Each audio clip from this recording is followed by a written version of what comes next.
अच्छा, जो लोग कहते हैं ना कि नैनोप्लास्टिया या केराटिन हो या बोटॉक्स ट्रीटमेंट हो या फिर और भी बहुत सारा जो ट्रीटमेंट्स मार्केट में अवेलेबल है सलोन्स में, लाइक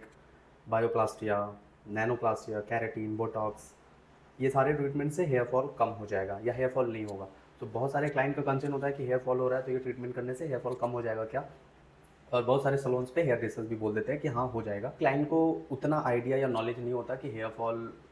केराटिन से कम होगा या नहीं होगा, क्योंकि हेयर फॉल का एक कैटेगरीज होता है कि हेयर फॉल किस तरीके से हो रहा है या हेयर फॉल का रीज़न भी होता है बहुत सारा।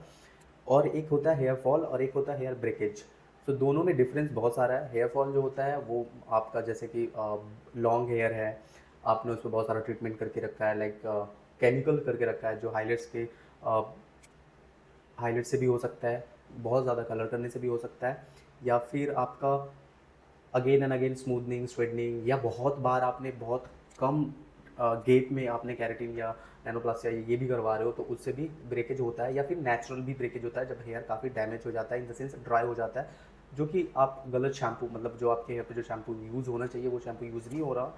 उस वजह से भी हेयर ब्रेकेज हो सकता है। और एक होता है हेयर फॉल। हेयर फॉल मतलब कि आपके रूट्स के साथ हेयर निकल रहा है। तो उस सिचुएशन में भी क्लाइंट्स बहुत सारे जो होता है कि उनको लगता है कि मैं अगर कैरेटीन या नैनोप्लास्टिया या बोटॉक्स इस तरीके का ट्रीटमेंट करवा लूँ तो मेरा हेयर फॉल कम हो जाएगा। बट वहाँ पे क्या होता है, आप बीइंग अ हेयर ड्रेसर आपको अच्छा सजेशन क्लाइंट को देना पड़ता है, या फिर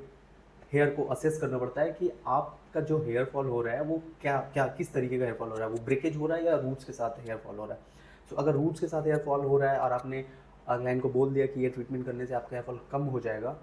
तो आपके पास क्लाइंट 1-2 महीने में वापस आने वाला है और वो बोलेंगे कि मेरा हेयर फॉल कम नहीं हुआ, क्योंकि उनका हेयर फॉल रूट्स के साथ हो रहा था। आपने उनको प्रॉपर गाइड नहीं किया, आपने वो ट्रीटमेंट कर दिया। सो बेसिकली क्या होता है ना, ये ट्रीटमेंट्स ना स्कैल्प पे नहीं होता, स्कैल्प छोड़ के होता है। सारे ब्रांड्स ये कहते हैं कि स्कैल्प पे, स्किन पे नहीं लगना चाहिए प्रोडक्ट, तो स्कैल्प से दूर रख के प्रोडक्ट अप्लीकेशन होता है या जो भी उसका प्रोसेस होता है वो होता है। सो अगर आपका हेयर फॉल रूट्स के साथ हो रहा है तो अगर कोई प्रोडक्ट आपका स्कैल्प में जहाँ से हेयर फॉल हो रहा है वो प्रोडक्ट यूज़ नहीं हो रहा तो आपका हेयर फॉल कैसे रुकेगा? हेयर फॉल नहीं रुकता अगर आपका रूट्स हेयर फॉल हो रहा है, तो इस ट्रीटमेंट से आपका हेयर फॉल नहीं रुका। हाँ, अगर आपका हेयर ब्रेकेज हो रहा है, ब्रेकेज का जो रीज़न मैंने बताया कि केमिकल्स हो सकता है, रॉन्ग शैम्पू कंडीशनिंग हो सकता है, बहुत ज़्यादा केमिकल्स कर रखा है आपने, kind of smoothening straightening colour highlights and all, और डैमेज हो गया है, या बहुत ड्राई होने के बाद आपका हेयर फॉल,